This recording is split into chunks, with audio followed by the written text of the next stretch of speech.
good to see you again. What's up? It was good to catch up with some of you over the weekend with the Zoom meets, and good to see many of your faces. Really just staying at home and not being able to connect with one another is really a bummer, but to be able to do that over the internet, not the same, but still better than nothing. So it's good to catch up with you. For those of you who missed it, another one is coming up this coming Saturday, so make sure you'll be with us. Details towards the end of this video. One of the viewers sent in some riddles, so I want to begin with riddles and let's see how good you are with it. What am I? If you drop me, I am sure to crack. But if you smile at me, I will smile back at you. Can you guess what it is? A mirror. What word becomes shorter when you add letters to it? What word becomes shorter when you add letters to it? Short. What am I? The more you take, the more you leave behind. The more you take, the more you leave behind. Sounds almost like a saying from Jesus in the Gospels, no? The answer? Footsteps. What month do people sleep the least? What month do people sleep the least? February. Yes, the least number of days. And the last one, to show you my psychic powers, I want you to think of a number between 1 to 10. Think of a number between 1 to 10. Okay, got that in your mind now? Now, to that number, add 5. Got it? Right, I'm sure your mathematics are quite good. Add another 2 to it. Multiply that by 4. Got it? Add 5, add 2, multiply by 4. Now divide that by 2. Divide that again by another 2. And minus that by your original sum. And you know what your answer is? 7. I got it because I can read your mind. Okay, so that was the riddles for this week. If you got anything funny, anything good, just drop us an email, drop us a WhatsApp, and we will try and put it to the program. After all, it's good to connect with one another. This week we're going to start with things that matter. And I want you to guess what the topic is by looking at this video clip.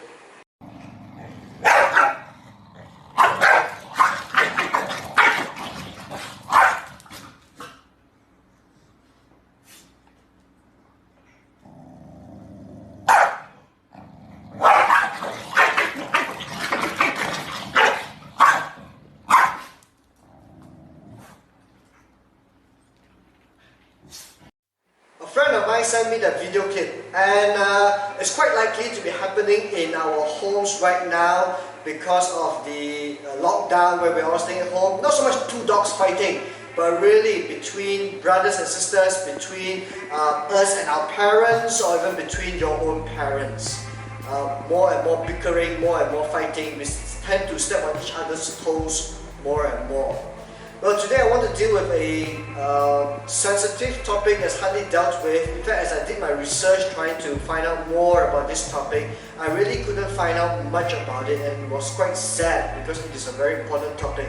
And the topic is when parents fight. When parents fight. What do you as a youth, what do you as a teenager, child do when parents fight? Now, first of all, you got to know, parents fighting is actually quite common. Parents will fight occasionally, every now and then, because there are differences, there are challenges in life. Being a parent is very stressful, to say the least, and all the more when you have children, you have to bring up children with the amount of added responsibilities. Now with the COVID-19 pandemic, some of your parents will be under even greater amount of stress.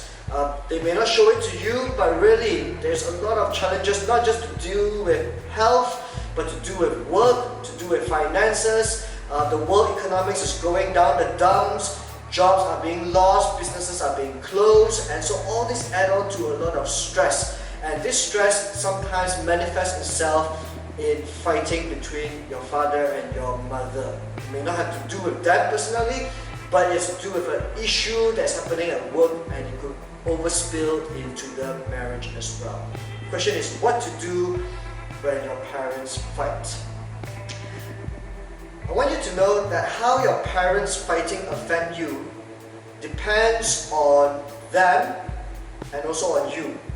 How your parents fighting affect you depends on them and depends on you as well.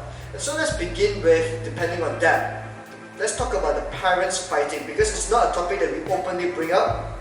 It's certainly not something that you can go and feel free to go and talk to anyone about. In fact, many young people just keep it quiet. Obviously, we don't want to go around telling everyone about how our parents fight. It's very shameful. As English saying that we don't air our dirty linen in the public, and that's true. But at the same time, there must be an outlet where you as young people can find help and can find a place to let out the issues that are playing out in the home. So I hope that this platform today, as we talk about when parents fight, will be one such. I am not guaranteeing you, nor am I trying to give you a 100% solution. I don't think that's possible. Every situation is different. But I just want you to feel that you are not alone. Again, that there are other teenagers who are facing it. Again, that there are practical steps and helps that we can find to address this matter. So let's begin with our parents first. When our parents' fights become more frequent, it adds a lot of more stress to us. Fighting once a week, once in a while, that's quite normal. But when a fight becomes every 2 days, every day, in fact a few times a day, then it really affects you as a teenager in your house. What do you do when there's fight going on?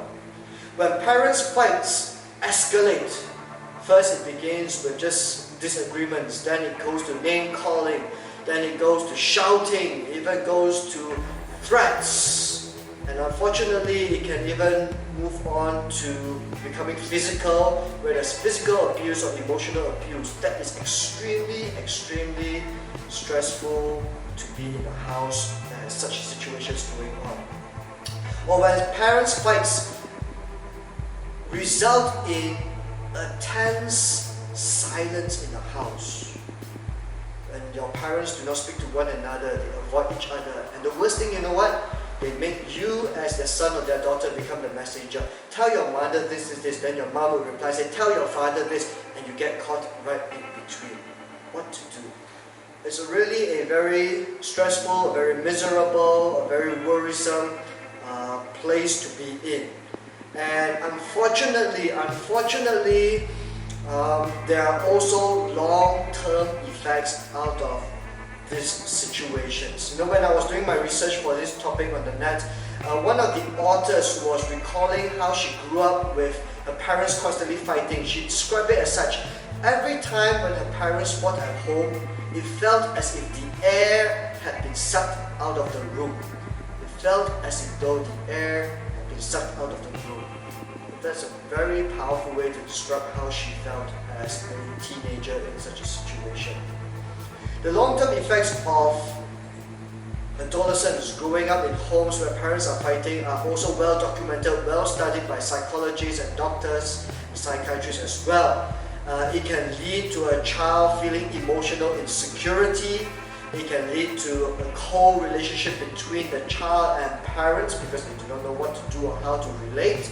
Make the child go into a poorer academic performance. It really does affect studies. And the list goes on, and when it becomes serious, it can even lead to depression. It can lead to teenage rebellion, such as going to smoking or going to out-of-control behavior or even substance abuse. So these are very destructive things that can happen. And so because of all this, it is vital to learn, for you to learn how to deal when your parents are fighting. More so because I know each one of you love your parents and you will want them to be at peace with one another and to love one another. So we're going to learn, I'm going to show you 7 practical steps on how or what to do when your parents fight. Step number 1, find a calmer place. Find a calmer place. What does this mean? It means when the fight is happening at home, leave the place. If the fight is happening in the living room, then go to your room. If it's happening at the dining table, leave that place and go to the bathroom. Why? Because finding yourself in a place where the fight is going on is extremely stressful and makes it very difficult for you to handle objectively. So pull yourself out of the situation. After all, you are not involved in that fight. So pull yourself out of it, find a calmer place. Sometimes situations do not allow you to find a calmer place because, for example, the fight might be happening in the car. Obviously, you're not going to open the car door and just jump up, no? But then what you can do, distract yourself, put on your earbuds, put on your music loud and drown yourself out. It is something that can be quite helpful to pull yourself and find a calmer place when you cannot get up. Sometimes the fight is happening, you want to leave the place, but one of your parents shouts back at you, you stay put because the argument concerns you. What you can do is you just tell your parents very calmly but very firmly, say, Dad, Mom, I am very scared or I'm getting very stressed by your fighting. Can you please allow me to find a calmer place? I'm sure they will allow you to leave the place. So number one, find a calmer place. Pull yourself out of that argument. Number two, don't join in the fight. Don't join in the fight. Sometimes when parents are fighting, we feel a tendency or a need to add in or to protect one of our parents, whether it's our mom or our dad, by stating a fact or trying to bring out something that's clearer. You mean well and that's very good, but my advice and most advice by psychologists and counselors, family counselors and teen counselors is don't join in. Because at the point of a fight, your parents are not in a position to listen to you objectively. They are already heated with one another. And when you join in, it's as if though you're adding oil to the fire. Regardless of how truthful or how honest a good loving motivation you have, they will not see it because it's in the middle of a fight. So don't join in the fight, and obviously don't take sides in the fight. And even when the fight concerns you, maybe they're arguing about your future education. Now with the COVID pandemic, your O-levels or your A-levels is up and they're trying to decide whether to send you back to your country or to go for this university, and it becomes a fight because there's finances involved and so many things, and you feel that you are involved and so you need... No, don't join in the fight. This fight is between your mom and your dad or your dad and your mom, not between you and them. Right? So find yourself a calmer place, don't join in the fight. Thirdly, which is brought forth from the second point, is even when the issue concerns you, let's say they're arguing about your future education, so you feel bad, you feel guilty, you feel that it is because of you that they are fighting. No. You see, you got to understand this, young people. When your parents fight, their fight is a response to an issue. How your parents respond to an issue or a problem or a challenge is their responsibility, not your responsibility. The issue may concern you, the problem may concern you, but how they respond, which becomes a fight, is your parents, your father and your mother's responsibility, not yours. So don't blame yourself for the fighting. The issue, yes, it may be concerning you, you have to take responsibility for it, but don't blame yourself for that fighting.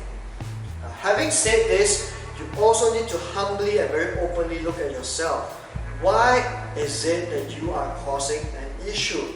The Bible is very clear. If you are living a sinful life, if it is a behavior or an attitude or a characteristic that is sinful, then yes, you are to blame and you need to take responsibility for it, and you need to correct yourself to end that fight between your parents because of the sinful behavior. Sinful behavior can never be justified, can never be condoned, can never be allowed.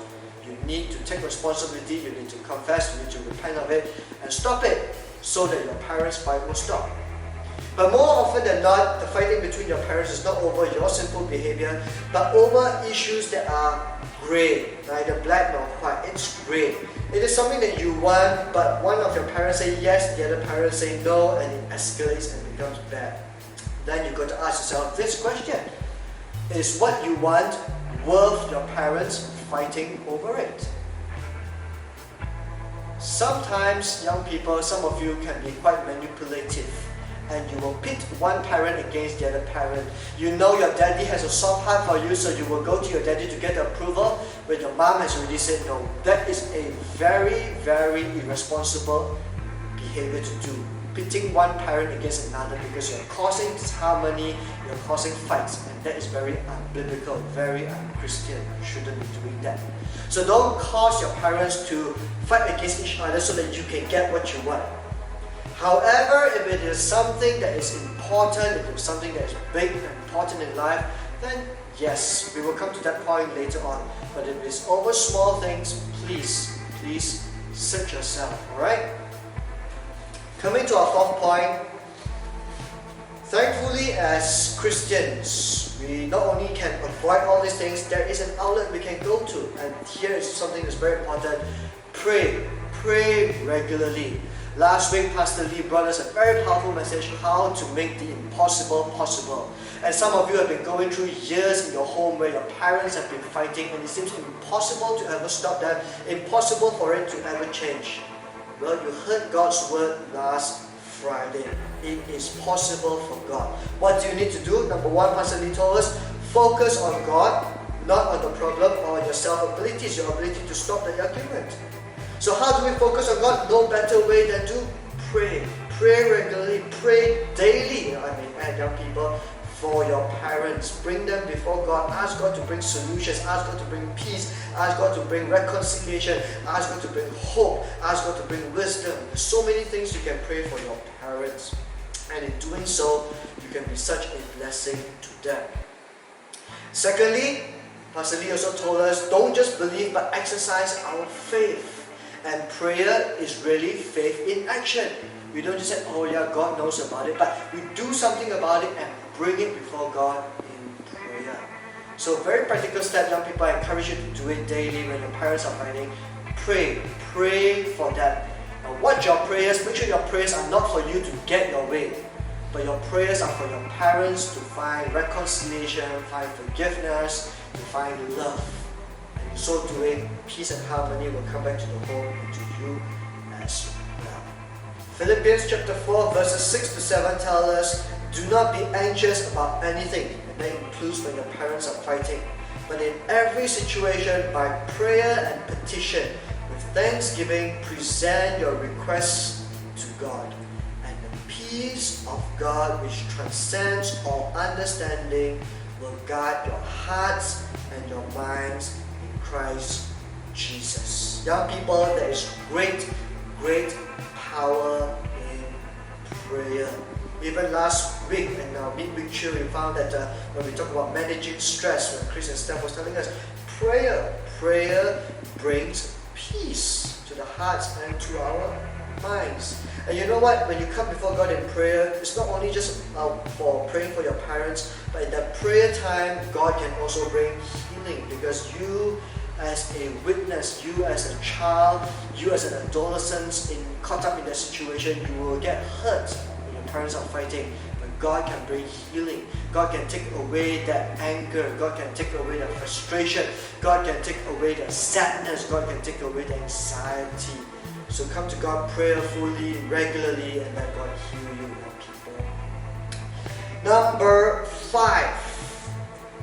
This is a very tricky one, and that is to talk to your parents about their fighting. Talk to your parents about their fighting. Now earlier on I said don't join in. That means when they are fighting, don't join in. Now you find a time to talk to your parents when they are both cooled down. Preferably at least 1 or 2 days after their fight. Not too far away, because then they would have forgotten and they will make it light and then say, oh, there was nothing, That's just to brush the issue under the carpet. That's not good. But let them cool down for a day or two, and then find a good time to talk to your parents. Obviously not when they are busy, not when they have something to do. Your mom is going to prepare dinner, your dad is going to have a Zoom meeting in the office. No, don't do it. Find a convenient time when both are relaxed. And when you talk to them together, not just one of them. Because when you talk to just one of them, the other person, your dad who's left out, will feel that you are causing your mom to side against him. Or when you just talk to your dad and not to your mom will feel that she will have some pangs of jealousy that you are siding them. So don't do that. Talk to both of them together. Now, what do you do when you talk to them? When you talk to them, tell them first of all that you love them. Say, Mom, Dad, I love you. You are my parents and I really love you. And it's because I love you, I want to talk about the issue about you guys fighting. Okay, so come from the point of love.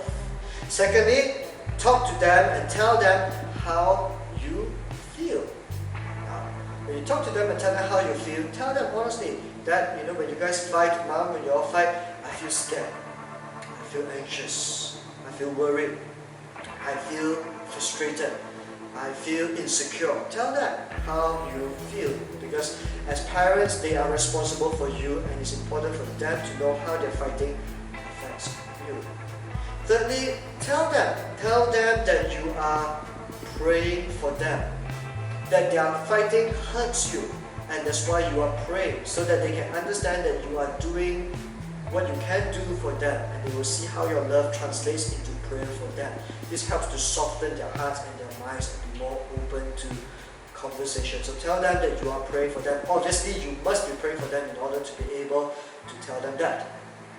Then also tell them to talk to someone if they are not able to work out the issues, especially when the same argument, the same fighting over the same issue happens again and again for a few days, for a few weeks, sometimes even for a few months.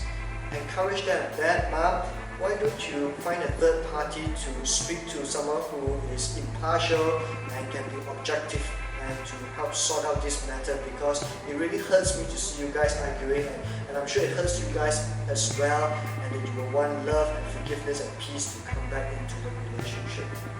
You can encourage them to talk to a third party trusted source, perhaps the pastor, perhaps if they go for BSF, the BSF leader, or somebody in church, or a wise or trusted relative. Just encourage them to reach out to someone to get the solution solved. Alright?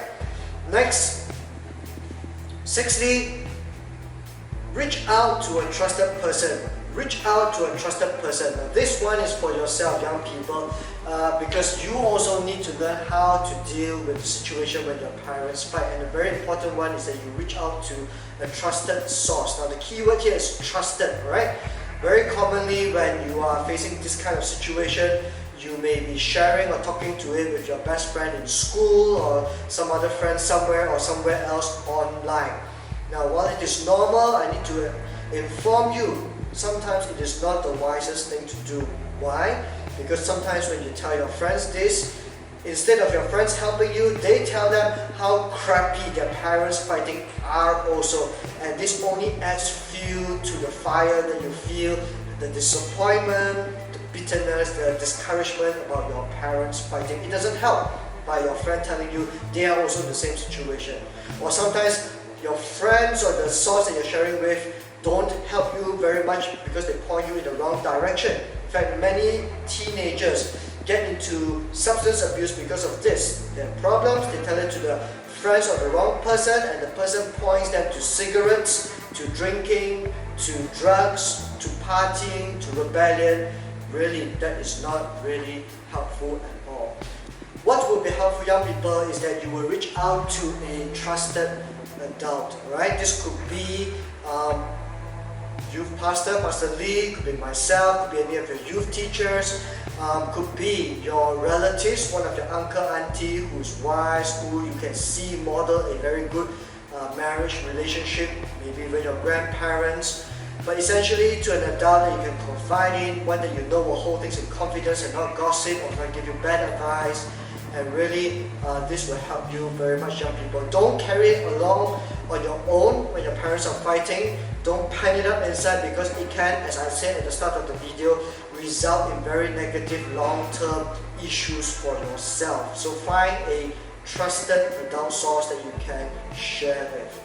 Lastly, very importantly, young people, if the fighting between your parents have gotten to a level where it is dangerous, by that I mean it begins to get physical. By that I mean there may be dangerous threats. There may be one of the persons, maybe your mom or your dad, breaks down and cries uncontrollably. Really, young people, that becomes a dangerous point. Then you really need to immediately reach out to a trusted adult. Don't wait, because it can get worse. but reach out immediately, especially when there is physical abuse going on. Or even when it becomes that the fighting between your parents spills over to yourself or to one of your siblings. Sometimes when parents fight, they don't take it out on each other, but they take it out on their children, and one of the weaker child will get extra scolding or even get slapping, and that cannot be tolerated. Please immediately reach out to a trusted adult source, and the adult will help you and help your parents to work things out. Alright? So young people, that's all for today's Things That Matter, a very difficult topic. But as always, in our videos down below at the link, there are more articles that are provided for you to read up on, to understand more. Again, our contact by email or by WhatsApp is fully available, or when the lockdown is finished and we can get back to church together, you can always find a time to come and speak to any of your youth adult leaders. Alright, we will be more than happy to hear you out and to try and help you out as well. So now we're going to go over to class skills, and let's change the tone a bit to something lighter. One person sent in a suggestion of what to do in class skills, and that is how to cut your own hair. Now, I understand that problem, especially as guys, okay, because our hair grows, it looks really strange. So, last week what I did, I tried to cut my hair myself, and this is the result. Take a look. Okay, because it was so disastrous and because it looked the way it looked, I decided I'm not going to teach you how to cut your own hair, because nobody wants to end up looking like that. Okay? So instead of that, we're going to do something different for class skills. Come with me.